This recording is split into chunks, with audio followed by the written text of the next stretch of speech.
एक समय की बात है। पहाड़ियों से घिरे एक छोटे से गांव में 3 भाई रहते थे। भोला, ढीला और झोला। तीनों के पिता एक साधारण किसान थे, जिनका नाम था धर्मू काका। धर्मू काका बहुत मेहनती और समझदार व्यक्ति थे, लेकिन उनके तीनों बेटे कुछ अलग ही मिट्टी के बने थे। गांव में लोग अक्सर कहते, धर्मू काका तो बुद्धिमान हैं, लेकिन भगवान जाने उनके बच्चों में दिमाग की कौन सी कमी रह गई। भोला सबसे बड़ा था, मोटा, गोल मटोल और हमेशा सपनों में खोया हुआ। वो छोटी छोटी बातों पर इतनी गंभीरता से सोचता कि अक्सर बात ही भूल जाता।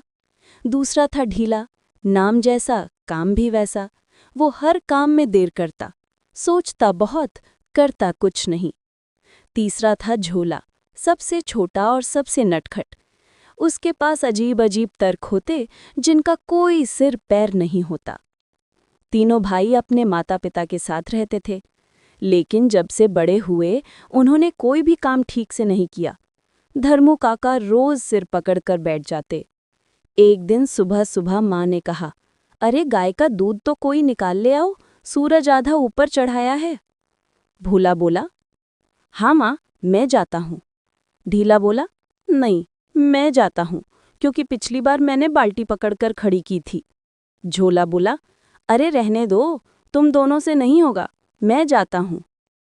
फिर तीनों ने मिलकर तय किया कि काम सब साथ करेंगे। 3 सिर, एक से अच्छे। और शुरू हुआ उनका पहला मूर्खतापूर्ण कारनामा। गाय के साथ पहली समस्या। तीनों भाई गाय के पास पहुंचे। भोला ने बाल्टी रखी, ढीला रस्सी लेकर बैठ गया और झोला बोला, गाय को पहले खाना खिलाते हैं, नहीं तो वो दूध नहीं देगी। भोला ने जल्दी जल्दी एक मुट्ठी सूखी घास सामने डाल दी। गाय ने सूंघा भी नहीं। ढीला बोला, शायद इसे ठंड लग रही है, पहले नहला देते हैं। झोला ने पानी से भरी बाल्टी उठाई और गाय पर उड़ेल दी। गाय भाऊ करके उछल पड़ी और भाग गई खेतों की ओर। तीनों पीछे पीछे चिल्लाते रहे, अरे दूध तो निकालना था, गाय ही भाग गई। गांव वाले ये नज़ारा देखकर हंस हंस कर लोटपोट हो गए। धर्मू काका ने जब सुना तो सिर पीट लिया, तुम तीनों का तो भगवान ही मालिक है। रात की सभा। रात को धर्मू काका ने तीनों को बुलाया और बोले, बेटा, अब तुम बड़े हो गए हो। अगर यूं ही मूर्खता करते रहोगे तो लोग हमारी हंसी उड़ाएंगे। कल से काम सीखो। तीनों ने सिर हिलाया, पर दिमाग वही पुराना रहा। भोला बोला, अब की बार गलती नहीं होगी। ढीला बोला, हाँ, पर धीरे धीरे करेंगे। झोला बोला, मैं तो सोच कर करूंगा ताकि गलती ना हो। धर्मू काका बोले, ठीक है, कर तुम तीनों को बाजार जाना होगा, हमारी फसल बेचने। तीनों ने खुशी से हामी भरी, मानो कोई बड़ा काम जीत लिया हो। अगली सुबह का नया तमाशा। अगले दिन सूरज उगने से पहले तीनों तैयार हो गए। भोला ने बोरी में अनाज भर लिया, ढीला ने गधे पे लादने की कोशिश की और झोला ने रस्सी उल्टी बांध दी, गधे की गर्दन की जगह उसकी पूंछ में। गधा बिदक गया और तीनों को गिरा गया। भोला उठा और बोला, शायद गधा आज मूड में नहीं है। ढीला बोला, शायद सूरज उल्टी दिशा में निकला है। झोला बोला, नहीं नहीं, ये जरूर किसी जादू के निशानी है। तीनों की बातें सुनकर माँ बोली, जादू नहीं बेटा, अक्ल का इस्तेमाल करो। फिर उन्होंने सही तरीके से गधे को बांधा, बोरी रखी और तीनों को रवाना किया। सुबह का समय था। तीनों भाई गधे पर बोरी लादकर बाजार की ओर निकल पड़े। रास्ता लंबा था, खेतों से होकर, नाले पार करते हुए, और फिर एक ऊंची पहाड़ी के पार शहर था। भोला बोला, देखो कितना अच्छा मौसम है, लगता है भगवान भी हमारी मदद करना चाहता है। ढीला बोला, हाँ, लेकिन हमें जल्दी नहीं करनी चाहिए, धीरे धीरे चलेंगे तो गधा भी आराम से जाएगा। झोला ने सिर खुजाते हुए कहा, सही बात है, लेकिन अगर धीरे चले तो सूरज ऊपर चढ़ जाएगा और अनाज गर्म हो जाएगा, फिर क्या वो खराब नहीं होगा? तीनों फिर सोच में पड़ गए। फिर तय किया गया कि आधा रास्ता गधा चलेगा, आधा रास्ता वे खुद उसे उठाकर ले जाएंगे ताकि उसे आराम मिले। गांव वालों ने जब उन्हें गधे को कंधे पर उठाकर ले जाते देखा तो हंसते हंसते लोटपोट हो गए। एक बुजुर्ग बोले। बेटा, गधे को ले जाना था या गधा तुम्हें? लेकिन तीनों अपनी जगह डटे रहे। बोले, हम अपने गधे का सम्मान करते हैं। पुल पर मुसीबत। थोड़ा आगे एक छोटा पुल आया। नीचे तेज बहती नदी थी। तीनों भाइयों ने गधे को रस्सी से बांधा ताकि वो गिर न जाए। भोला बोला, मैं आगे चलूंगा। ढीला बोला, मैं पीछे से देखता रहूंगा। झोला बोला। मैं बीच में रहूंगा ताकि कोई गलती ना हो। जैसे ही पुल के बीच पहुंचे, गधा हिलने लगा। झोला बोला, शायद इसे डर लग रहा है, चलो आंखें बांध देते हैं ताकि ये नीचे न देखे। गधे की आंखें बांध दी गईं। अब बेचारा गधा और डर गया। उसने उछलकर एक झटका मारा और छपाक सीधा नदी में गिर गया। तीनों घबरा गए। भोला चिल्लाया। गधा तैरना नहीं जानता। ढीला बोला। रस्सी पकड़ो। झोला बोला। अरे, रस्सी तो मैंने पूंछ से बांधी थी। तीनों ने मिलकर रस्सी खींची तो गधे की पूंछ ही निकल आई। गांव के लोग हंसी रोक नहीं पाए। किसी ने कहा, भैया, अब अनाज बेचना तो गया। तीनों भाई एक दूसरे को देखने लगे और बोले, कोई अब बात नहीं, अब हम गधे के बिना ही शहर जाएंगे। गधा गया तो क्या हुआ, मूर्ख तो तीनों हैं, अकल से सब कर लेंगे। शहर की गलियां। घंटों चलने के बाद वे शहर पहुंचे। पहली बार इतने बड़े बाजार को देखकर उनकी आंखें फटी की फटी रह गईं। चारों तरफ लोगों की भीड़, दुकानों की रौनक और तरह तरह की आवाजें। आलू लो, टमाटर लो, सस्ता माल, सस्ता माल। भोला बोला। वाह, ये तो जादू की दुनिया लग रही है। ढीला बोला। इतने लोग कैसे बोल सकते हैं एक साथ बिना झगड़े के? झोला बोला। मुझे तो लगता है ये सब किसी राजा के मेले में है। तीनों अनाज बेचने के बजाय इधर उधर घूमने लगे। एक मिठाई की दुकान पर पहुंचे तो झोला बोला, चलो मिठाई चखते हैं, फिर दाम पूछेंगे। तीनों ने मिठाई मुंह में डाल ली। दुकानदार बोला, अरे, पैसे दो। भोला बोला। पहले देखना था कि स्वाद अच्छा है या नहीं। ढीला बोला। अगर स्वाद खराब होता तो हम खाते ही नहीं, झोला बोला। तो आपको फायदा ही होता। दुकानदार गुस्से में बोला। अरे, ये कौन से तर्क हैं? फिर उन्हें पकड़कर बाजार के चौकीदार के पास ले गया। चौकीदार ने पूछा, क्यों किया ये? भोला बोला। साहब, हम बस टेस्ट कर रहे थे। ढीला बोला। हम सोच रहे थे कि मिठाई असली है या नकली। झोला बोला। और अगर नकली होती तो हम आपकी रिपोर्ट करते। सुनकर चौकीदार भी हंस पड़ा। उसे लगा ये कोई ठग नहीं, बस सीधे साधे गांव के लोग हैं। उसने दुकानदार से कहा, जाने दो इन्हें, ये मूर्ख हैं, चोर नहीं। फिर भी सुधार नहीं। रात तक तीनों शहर में घूमते रहे। जहां भी गए कुछ न कुछ गड़बड़ की। कहीं गलत दुकान पर गए तो कहीं बिना वजह रास्ता पूछते रहे। आखिर थककर एक मंदिर के बाहर सो गए। भोला बोला, आज बहुत कुछ सीखा। ढीला बोला। हाँ, सीखा कि शहर वाले बहुत समझदार हैं। झोला बोला। और ये भी सीखा कि मूर्खों के लिए भी जगह है, बस हंसी मजाक में। तीनों ने हंसते हुए आंखें बंद की। सुबह का समय था। तीनों भाई मंदिर के बाहर जागे तो चारों तरफ चहल पहल थी। लोग शहर के बीच बने राजमहल की ओर जा रहे थे। झोला ने किसी से पूछा, भैया, ये इतनी भीड़ क्यों है? एक आदमी बोला, आज राजा ने ऐलान किया है, जो सबसे समझदार जवाब देगा उसे 100 सोने के सिक्के मिलेंगे। तीनों भाइयों की आंखें चमक उठी। भोला बोला, 100 सोने के सिक्के? उससे तो हम 10 गधे खरीद सकते हैं। ढीला बोला, फिर हमें कभी पैदल नहीं चलना पड़ेगा। झोला बोला, चलो राजा से मिलने चलते हैं। अब हमें साबित करना है कि हम भी समझदार हैं। तीनों दरबार की ओर निकल पड़े। महल का दरवाजा। महल के द्वार पर पहरेदार खड़े थे। तीनों भाई आत्मविश्वास से आगे बढ़े। पहरेदार ने रोका। कहाँ जा रहे हो? भोला बोला, राजा से मिलने। ढीला बोला, हमारे पास बड़ा ज्ञान है। झोला बोला, और अगर राजा हमें सुनेगा नहीं तो वो पछताएगा। पहरेदार मुस्कुराया, अच्छा तो आओ, चलो दरबार में। वो जानता था कि ये तीनों जरूर कुछ न कुछ हंगामा करेंगे, इसलिए उसने उन्हें अंदर जाने दिया। राजा के सामने तीनों मूर्ख। राजा विशाल सिंह का दरबार भरा हुआ था। दरबारी, कवि, व्यापारी और मंत्री सभी हॉल में बैठे थे। तीनों भाइयों को सामने लाया गया। राजा ने मुस्कुराते हुए पूछा, बताओ बेटा, कौन हो तुम? भोला बोला, हम गांव के सबसे बड़े बुद्धिमान हैं। ढीला बोला, हमारा नाम है 3 ज्ञानियों की जोड़ी। झोला बोला, और हम आपकी मदद करने आए हैं। सारे दरबारी हंसी रोक नहीं पाए। राजा ने कहा, अच्छा तो बताओ पहला सवाल, दुनिया में सबसे तेज क्या है? भोला सोचने लगा, फिर बोला, भैंस। राजा ने भौएं उठाई, भैंस? भोला बोला, हाँ महाराज, हमारी भैंस जब भागती है तो खेत से सड़क तक पहुंच जाती है और हमें पकड़ना मुश्किल हो जाता है। पूरा दरबार हंसी से गूंज उठा। राजा ने कहा, ठीक है, अगले से पूछते हैं। दूसरे भाई का जवाब।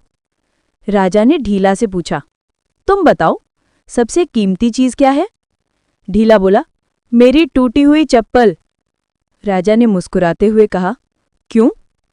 ढीला बोला, क्योंकि वो मेरे पाँव के हिसाब से बिल्कुल फिट है। नई चप्पल पहनता हूं तो छाले पड़ जाते हैं, पर टूटी हुई चप्पल में पैर आराम से सांस लेता है।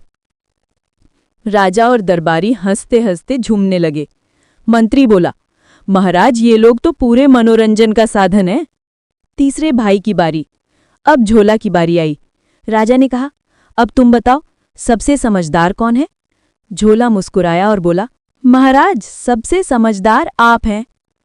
राजा मुस्कुराया, क्यों? झोला बोला, क्योंकि आप मूर्खों को भी सुने बिना हंसते नहीं। आपने पहले हमें मौका दिया, फिर हंसे, यही असली समझदारी है। राजा ठहाका मारकर हंस पड़ा। दरबारी भी तालियां बजाने लगे। राजा बोला, बेटा तुम तो मूर्खों के बीच सबसे समझदार निकले। फिर उसने अपने सेवक से कहा, इसे 100 सोने के सिक्के दो और इसके भाइयों को 10-10 चांदी के सिक्के। तीनों भाइयों की खुशी का ठिकाना न रहा। भोला बोला, देखा, मैंने कहा था हम बुद्धिमान हैं। ढीला बोला, अब हम घर जाके सबको बताएंगे कि राजा ने हमें सम्मान दिया। झोला बोला, अब गांव वाले हमें मूर्ख नहीं कहेंगे, बल्कि राजा के मेहमान कहेंगे। राजमहल से विदाई। तीनों सिक्के लेकर खुशी खुशी बाहर निकले, पर मूर्खता कहाँ उनका पीछा छोड़ने वाली थी। बाहर निकलते ही भोला ने कहा, चलो सिक्के नदी में धो लेते हैं ताकि चमक जाएं। ढीला बोला, सही कहा, पर नदी बहुत गहरी है। झोला बोला, चिंता मत करो, मैं रस्सी बांध देता हूं सिक्कों की थैली में। उन्होंने थैली को बांधकर नदी में डुबोया और जैसे ही खींचने लगे, रस्सी खुल गई, थैली पानी में बह गई। तीनों सिर पकड़कर बैठे रह गए। भोला बोला, अब हम फिर गरीब हो गए। ढीला बोला, शायद भगवान नहीं चाहता कि हम अमीर बने। झोला बोला, या फिर भगवान चाहता है कि हम फिर से राजा से मिलने जाएं। अगले दिन सुबह सुबह तीनों भाई नदी किनारे बैठे थे। भोला बार बार पानी की ओर झांक रहा था। ढीला रस्सी से पत्थर बांधकर गहराई नापने की कोशिश कर रहा था और झोला कुछ सोचने का अभिनय कर रहा था। भोला बोला, अगर हम पानी पी पी कर नदी खाली कर दे तो सिक्के दिख जाएंगे।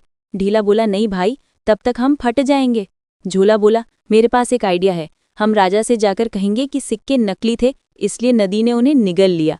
बोला और ढीला बोले, वाह, बहुत अच्छा विचार है। तीनों उठे और फिर से राजमहल की ओर चल पड़े। राजमहल में वापसी। महल के गेट पर वही पहरेदार था जिसने पिछली बार उन्हें अंदर जाने दिया था। तीनों को देखकर वो बोला, अरे फिर से आ गए, अब क्या लेने आए हो? बोला, राजा से मिलने। ढीला बोला, हमारे साथ बहुत बड़ा अन्याय हुआ है। झोला बोला, हमारे सिक्के नदी में गायब हो गए। पहरेदार हंस पड़ा और बोला, अरे तुम लोग सच में मूर्ख नहीं, राज्य के रत्न हो। फिर उसने दरबार में जाकर राजा को सूचना दी। राजा बोला, उन्हें अंदर भेजो, मैं आज फिर थोड़ा मनोरंजन सुनना चाहता हूँ। दरबार में दूसरा हंगामा।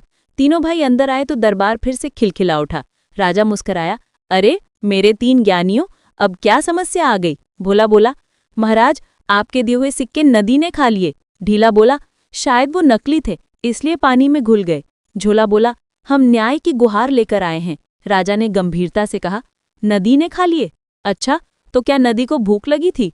भोला बोला, शायद क्योंकि जब हमने सिक्के डाले तो उसने बुलबुले छोड़े। ढीला बोला, हाँ महाराज, वो बुलबुले कह रहे थे धन्यवाद। झोला बोला, अब हमें आपकी मदद चाहिए ताकि नदी से सिक्के वापस मिल जाएं। सारे दरबारी हंसते हंसते लोटपोट हो गए। राजा ने हंसते हुए कहा, ठीक है, मैं तुम्हारी मदद करता हूँ। तुम नदी पर जाकर मेरी नाव में बैठो, मैं अपने सैनिक भेजता हूँ। तीनों झूमते हुए बाहर निकले मानो जीत का ऐलान हुआ हो। नदी पर नया तमाशा। तीनों भाई नदी किनारे पहुंचे। वहां राजा की नाव पहले से खड़ी थी। भोला नाव में चढ़ा और बोला, अब हम नदी से सिक्के निकालेंगे। ढीला बोला, मैं पानी में झांकता हूँ, देखता हूँ कुछ चमकता है या नहीं। झोला बोला, मैं नाव को बांध देता हूं ताकि बह ना जाए। उसने रस्सी बांध दी, लेकिन बांधी कहाँ? नदी किनारे के पेड़ की बजाय नाव के अपने ही पतवार से। पर उन्हें ध्यान नहीं रहा। ढीला झुककर नीचे देखने लगा, तभी अचानक नाव हिलने लगी और तीनों धड़ाम से नदी में गिर पड़े। भोला चिल्लाया, सिक्के नहीं मिले, पर हम ही नदी में गिर गए। ढीला बोला, शायद नदी हमसे भी सिक्के मांग रही है। झोला बोला, अब तो लगता है नदी को सोना नहीं मूर्ख चाहिए। सैनिकों ने उन्हें किसी तरह किनारे निकाला। सारे लोग हंस रहे थे। राजा भी वहां पहुंचा और बोला, तुम तीनों ने तो मेरे राज्य का मनोरंजन दुगना कर दिया। राजा ने दरबार में घोषणा की कि इन तीनों भाइयों को मैं राज्य का सबसे निराले मूर्ख का खिताब देता हूं। सभी दरबारियों ने तालियां बजाईं। झोला ने झुककर कहा, महाराज, क्या इसके साथ कोई इनाम भी मिलेगा? राजा मुस्कुराया और बोला, इनाम यही है कि अब से कोई तुम्हें मूर्ख नहीं कहेगा, बल्कि मूर्ख महारथी कहा जाएगा। तीनों झुककर बोले, धन्यवाद महाराज, हमें ये उपाधि हमेशा याद रहेगी। राजा ने उन्हें विदा किया और तीनों खुशी खुशी लौट पड़े। वापसी का सफर। रास्ते में भोला बोला, अब हम राज्य के मूर्ख महारथी हैं। ढीला बोला, हाँ, और राजा खुद हमारी तारीफ कर चुका है। झोला बोला, तो इसका मतलब है कि मूर्ख होना भी एक कला है। तीनों हंसते हुए गांव लौटे, जहां गांव वाले उनका स्वागत करने लगे। सबने पूछा, क्या हुआ शहर में? भोला बोला, राजा ने हमें मूर्ख नहीं महारथी कहा। ढीला बोला, और हम नदी में तैरकर लौटे। झोला बोला, अब हम अक्ल से नहीं अनुभव से काम करेंगे। गांव वाले मुस्कुराए। सच में, अगर ये लोग अक्ल से काम करते तो हंसी कहाँ से आती? गांव में लौटने के बाद तीनों भाइयों का खूब स्वागत हुआ। गांव के लोग हंसी नहीं रोक पा रहे थे। किसी ने कहा, देखो, हमारे राज्य के मूर्ख महारथी आ गए। कोई बोला, अब तो ये राजा के दरबार में भी नाम कमा आए हैं। तीनों भाइयों को गर्व महसूस हुआ। भोला ने सीना ठोंकते हुए कहा, अब हमें कोई मूर्ख नहीं कह सकता। ढीला बोला, हाँ, अब हम मशहूर लोग हैं। झोला बोला, और अगर किसी ने मजाक उड़ाया तो हम राजा का नाम लेंगे। गांव में अब जब भी किसी की कोई गलती होती, लोग कहते, तुम तो भोला ढीला झोला जैसे निकले। तीनों भाइयों का नाम अब मूर्खता की मिसाल बन गया था। नई मुसीबत, खेत का काम। कुछ दिनों बाद पिता धर्मू काका बोले, बेटा, अब तुम इतने मशहूर हो गए हो तो खेत का काम संभालो। भोला बोला, हाँ, हम दिखा देंगे कि मूर्ख भी खेती कर सकते हैं। ढीला बोला, धीरे धीरे करेंगे पर करेंगे। झोला बोला, मैं देखता हूं कि किस दिशा में सूरज उगता है, उसी दिशा में फसल बोऊंगा। तीनों खेत पहुंचे। भोला ने हल उठाया, पर बैल की जगह ढीला को ही रस्सी से बांध दिया। ढीला चिल्लाया, अरे मैं बैल नहीं हूं। भोला बोला, मुझे लगा तुझमें बैल से ज्यादा ताकत है। झोला बीज लेकर आया और बोला, मैंने बीज गिनकर रखे ताकि बराबर पंक्तियां बने। लेकिन जैसे ही हवा चली, सारे बीज उड़ गए। तीनों भाई हवा के पीछे भागे। रुको, ये तो हमारा अनाज है। गांव वाले फिर हंसी से लौटपोट हो गए। धर्मू काका ने सिर पकड़ लिया, हे भगवान, कब समझ दोगे इन्हें? बारिश में आई समझ। उस शाम अचानक तेज बारिश शुरू हो गई। तीनों भाई पेड़ के नीचे जाकर छिप गए। बारिश इतनी तेज थी कि खेत में पानी भर गया। भोला बोला, देखो, हमारा खेत डूब गया। ढीला बोला, शायद भगवान हमसे नाराज है। झोला चुपचाप आसमान की ओर देखने लगा। कुछ देर बाद उसने कहा, नहीं भाइयों, ये भगवान का गुस्सा नहीं, ये भगवान का सबक है। भोला बोला, कैसा सबक? झोला बोला, हम हर बार हंसी का कारण बने क्योंकि हमने कभी सोचकर कुछ नहीं किया। अगर हम काम करने से पहले थोड़ी समझदारी दिखाएं तो शायद सब ठीक हो सकता है। भोला और ढीला ने एक दूसरे की ओर देखा। पहली बार उनके चेहरों पर गंभीरता आई। भोला बोला, सही कहा, अब हमें सीखना चाहिए। ढीला बोला, अब से कोई भी काम बिना सोचे नहीं करेंगे। तीनों ने बारिश रुकने के बाद खेत में जाकर मिट्टी ठीक की, बीज फिर बोए और बैल को सही तरह जोता। पहली बार उन्होंने मिलकर सही काम किया। मेहनत का फल।